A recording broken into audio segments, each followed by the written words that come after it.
అనంతపురం జిల్లా కళ్యాణదుర్గంలో అట్టహాసంగా ఆటో డ్రైవర్ల సేవా కార్యక్రమంపై ఎమ్మెల్యే అమిలినేని సురేంద్రబాబు నిర్వహించారు. ఈ కార్యక్రమంలో టీడీపీ నేతలు, జనసేన, బీజేపీ నేతలు పాల్గొన్నారు. ముందుగా బల్లారిమిట్ట బాబు జగజీవన్ రామ్ విగ్రహానికి పూలమాలలు వేసి ఘన నివాళులు అర్పించి జెండా ఊపి ప్రారంభించారు. అక్కడి నుండి అంబేద్కర్ సర్కిల్ వరకు భారీ ఆటో ర్యాలీని చేపట్టారు. ఎమ్మెల్యే అమిలినేని సురేంద్రబాబు కాకి చొక్కా, ప్యాంటును ధరించి డ్రైవర్గా మారి ఆటోను నడుపుతూ డ్రైవర్లు ఎదుర్కొంటున్న సమస్యలు, కష్టసుఖాలను అడిగి తెలుసుకున్నారు. ఎమ్మెల్యే అమిలినేని సురేంద్రబాబును ఆటో డ్రైవర్లు అందరూ ఘనంగా శాలువలతో, పూలమాలలతో సత్కరించారు.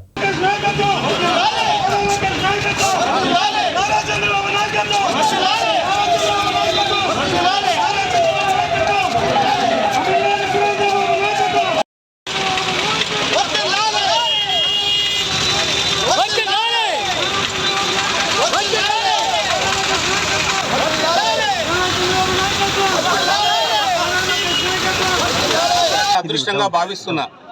ఎందుకంటే మా ఆటో సోదరుడు నా పక్కన కూర్చుంటూ ఆయన కూడా చాలా సమస్యలు చెప్తూ ఇక్కడి దాకా రావడం జరిగింది.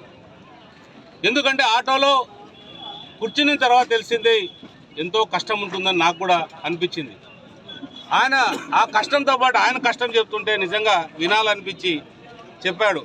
నా చెల్లెలు బాగలేక 8 లక్షలు ఖర్చు పెట్టుకున్నాను, చాలా ఇబ్బంది పడుతుంది, మా కుటుంబం అంతా ఇబ్బందుల్లో ఉంది, మాకు ఒక ఇల్లు కూడా లేకుండా పోయింది, మీలాంటి ప్రభుత్వంలో మీరు ఉండడం కూడా మా అదృష్టంగా మేము భావిస్తున్నాం, ఖచ్చితంగా మీరు నాకు ఇల్లు వచ్చే ఏర్పాటు చేయండి అని ఆటో డ్రైవర్ అడిగినప్పుడు నిజంగా నాకు చాలా బాధ అనిపించింది. ఖచ్చితంగా నీకు పూర్తిగా మా ఎన్డీఏ కూటమి సహాయ సహకారాలు అందిస్తాం, నీకు తోడుగా ఉంటాం. ఆ డ్రైవర్కే కాదు, ఇతర డ్రైవర్లకు కూడా ఏదైనా అవకాశాలు నిజంగా వాళ్ళకి అన్నీ కూడా ఉంటే కూడా అనుకుందాం. ఎందుకంటే వాళ్ళ కుటుంబాలు బాగుండాలనే ఈరోజు మా ముఖ్యమంత్రి గారు కానీ ఈరోజు ఇంత పెద్ద కార్యక్రమం చేశాడు. 483 కోట్లు ఈరోజు ఆటో డ్రైవర్లకు ఇవ్వడం జరిగింది. మన కళ్యాణదుర్గ ప్రాంతంలో 323 మంది దీనికి వర్తింపు జరిగింది. మన కళ్యాణదుర్గంలో 600 ఆటోలు ఉన్నాయంటున్నారు. మిగిలిన వారికి రాలేదంటే ఒకటే వాళ్ళందరూ కూడా అర్థం చేసుకోవాలి. వాళ్ళకి ఏదైతే ఇవన్నీ సంబంధించిన ఇన్సూరెన్స్ కావచ్చు, అలాగే లైసెన్స్ కావచ్చు, లేకపోతే ఎఫ్సి కావచ్చు, ఇవన్నీ కూడా లేకపోవడమే ఇంత కారణం.